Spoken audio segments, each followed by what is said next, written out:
In the closing chapters of World War II, Hitler made grandiose promises about his Vergeltungswaffen, weapons of vengeance that would crush Britain and deliver victory to the Third Reich. The V-1 and V-2 rockets did indeed fall upon Britain and Belgium, wreaking terrible destruction, but they arrived too late to save a regime already crumbling toward its April 1945 collapse. Yet at the war's beginning, while Hitler prepared his thunderbolts, Britain was quietly perfecting a different kind of weapon, one that would prove far more decisive than any rocket.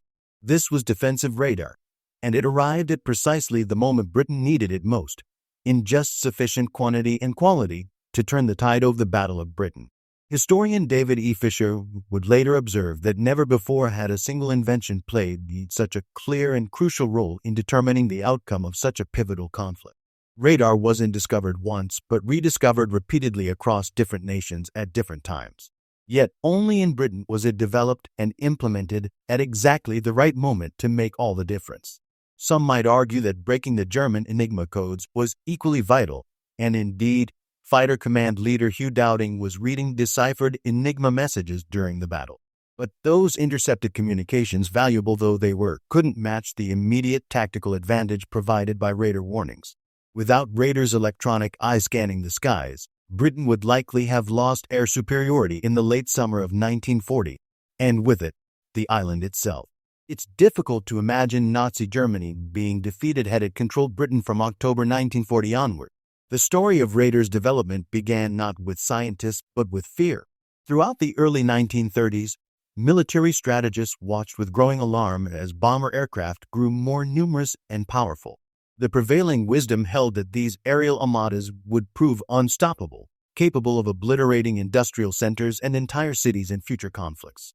Wars, some believed, might be won solely through strategic bombing that destroyed infrastructure and broke civilian morale. British Prime Minister Stanley Baldwin captured this anxiety perfectly in 1932 when he declared, "The bomber will always get through." The phrase served as both warning and dark prophecy, a suggestion that mutual destruction by bombers might actually prevent war through sheer terror. For Britain, this represented a profound shift in strategic reality. For 1,000 years, the surrounding seas had been an impenetrable moat protecting the island nation from invasion.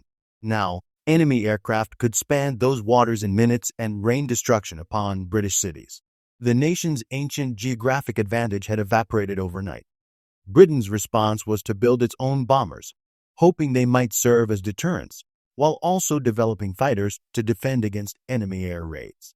But funds were scarce, and the number of fighters would be pitifully small compared to the growing aerial might of Nazi Germany.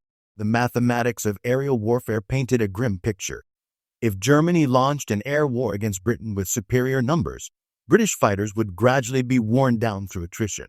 Under existing tactics, fighters patrolled designated sectors, searching for invaders, a strategy that consumed enormous amounts of fuel and exhausted pilots. After an hour of flight at full power, pilots had to descend for refueling, making them vulnerable to attack while landing, taking off, or sitting on the ground. If fighter coordinators could somehow know where enemy formations were located, pilots could be vectored directly to intercept them without wasting precious fuel and time on fruitless searches. But how could this be accomplished? Ground observers were inadequate, clouds obscured vision, and by the time enemy planes were spotted, they'd likely be close enough to attack grounded fighters. Listening for engine noise provided too little warning. The new British fighters coming off assembly lines in the late 1930s, the Hurricanes and Spitfires, needed approximately 2 minutes to scramble into the air and another 15 minutes to climb to 20,000 feet. They required 20 to 25 minutes of advance warning to position themselves properly for attack. Just 2 or 3 minutes less than the time it took for aircraft departing northeastern France to reach the English coast. Britain would need every second of that margin. The catalyst for change came in 1934 from an unlikely source, a government memo. A.P. Rowe, working at the Air Ministry, had been researching efforts to counter the bomber threat and found them all wanting. He wrote to his superior, Director of Scientific Research H.E. Wimpress, with stark urgency. Unless science could find some solution, any war within the next decade was certain to end in British defeat. Rather than disappearing into bureaucratic oblivion, Rowe's memo sparked a chain reaction. Whymperis forwarded the concern to Secretary of State for Air Lord Londonderry and Air Marshal Sir Hugh Dowding, suggesting they form a committee to investigate the problem. In a stroke of either genius or desperation, Roe proposed something almost unheard of, bringing in outside experts rather than relying solely on Air Ministry personnel. Londonderry and Dowding were unconventional men, somewhat ignored by the bureaucrats surrounding them, which paradoxically worked in their favor. They seized on the suggestion and established a committee, appointing Whymperis and Roe and giving the chairmanship to Henry Tizard, a respected scientist and World War I aviator. This Tizard Committee, officially called the Committee for the Scientific Survey of Air Defense, immediately turned to Robert Watson Watt, a brilliant 42-year-old Scotsman serving as superintendent of radio research at the National Physical Laboratory. The committee's first query seemed almost whimsical. Could death rays be developed as a weapon against bombers? Fiction writers of the era were obsessed with such invisible rays that could stun or kill, and rumors swirled that Guglielmo Marconi was developing one for Mussolini. The committee was skeptical but asked Watson Watt to investigate. Watson Watt shared their doubts but posed a deliberately obscure question to his subordinate, Arnold Skip Wilkins. Calculate how much radio frequency power would be needed to raise the temperature of 8 pints of water from 98 to 105 degrees at a distance of 5 kilometers and a height of 1 kilometer. Wilkins immediately understood the real question. A pilot flying at 3,000 feet has approximately 8 pints of blood, nearly pure water, and raising that pilot's body temperature to 105 degrees would induce delirium and cause loss of aircraft control. His answer was definitive. The energy required for such a death ray was impossibly enormous. However, Wilkins remembered something else. A 1932 report from British Post Office engineers noting that their radio waves showed disturbance when airplanes flew nearby. The aircraft were re-radiating the radio signals, and this phenomenon might provide a means of detecting aircraft at a distance.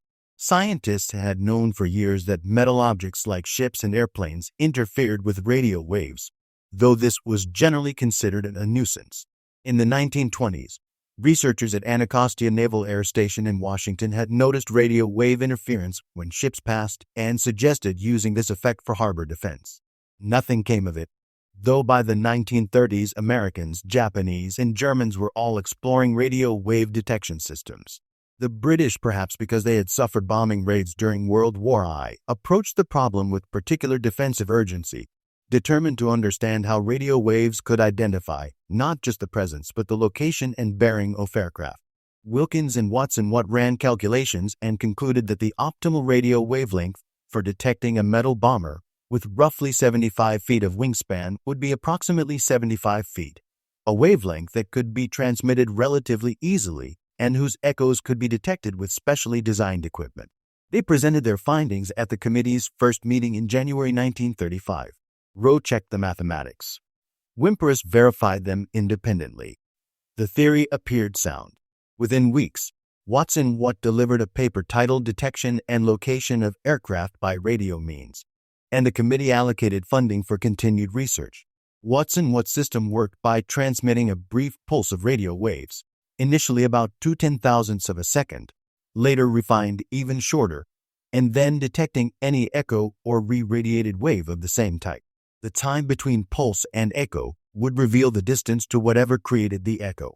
Watson Watt called this radio direction finding, or RDF.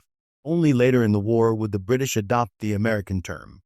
Radio detection and ranging, or radar, a word that reads identically backward and forward, perhaps mimicking the pulse and its returning echo. Initially, the focus was on determining location and bearing rather than altitude. Watson Watt established an experimental station on an isolated coastal strip near Orford on the North Sea, 65 miles from London. His team erected transmitters and receivers, with the receivers designed to capture both original pulses and echoes and display them on cathode ray tubes. By summer, they were successfully reading echoes from aircraft, but enormous challenges remained. They had to prevent interference from commercial radio waves and develop countermeasures against potential enemy jamming. By fall, the committee had made an audacious decision. Build a line of transmitters and receivers stretching from Southampton on the Channel all the way up the east coast to Scotland. These chain home stations would be positioned in locations that wouldn't, as the planners rightly noted, gravely interfere with grouse shooting.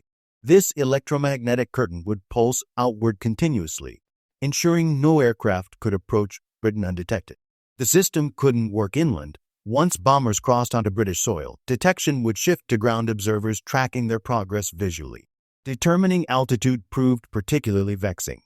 Watt's team addressed this by placing receivers at different heights on their towers. The difference in signal strength between upper and lower receivers indicated the intruder's altitude, though the measurements remained crude throughout the war. This was problematic because intercepting fighters needed accurate altitude information to engage enemy formations from above rather than below. During the Battle of Britain, fighter pilots learned to make their own adjustments to the altitude instructions radioed from Fighter Command. Direction posed another challenge, which Watt solved with characteristic elegance. He positioned receivers at right angles to each other. An aircraft flying directly toward one receiver would produce a strong signal in it, but a weak signal in the other. An aircraft approaching at an angle midway between the two receivers would produce signals of equal strength in both. Analyzing the relative signal strengths between the two receivers provided a rough indication of direction. Signal strength also offered clues about formation size. Stronger echoes suggested multiple aircraft. Nevertheless, precision remained elusive. At 75 miles distance, RDF could only determine that aircraft would be somewhere within a 15 square mile area and within a 2,000-foot altitude range. During practice exercises, fighters scrambled to intercept often couldn't locate the practice intruders at all. Yet Dowding, now commanding Fighter Command, believed in the technology and kept pushing it forward. The entire radar program nearly died in its infancy, and Winston Churchill might have been its executioner. Churchill's close friend and science advisor, F. A. Lindemann, was himself a fearless aviator and physics professor, but he had different ideas about countering bombers. Lindemann dismissed RDF and instead advocated for heat sensors, aerial mines that would float down onto enemy formations, or steel cables dropped from above to foul bomber propellers. Had Churchill become prime minister in the late 1930s rather than 1940, Lindemann's influence might have been strong enough to scuttle radar in favor of these alternative schemes. As events unfolded, by the Munich crisis in September 1938, many towers had been constructed and 5 stations were operating around the clock. Accuracy remained problematic, but operators could detect aircraft taking off in Belgium and France 150 miles distant. Additional stations were added to detect aircraft approaching at altitudes below 3,000 feet. Yet detecting aircraft was only half the battle.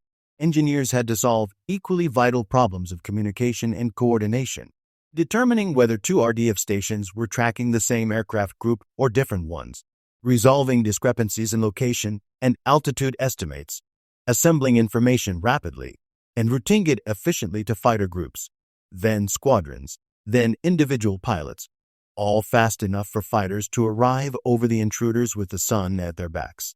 The solution involved laying telephone lines from each radar station to Fighter Command headquarters at Bentley Priory outside London.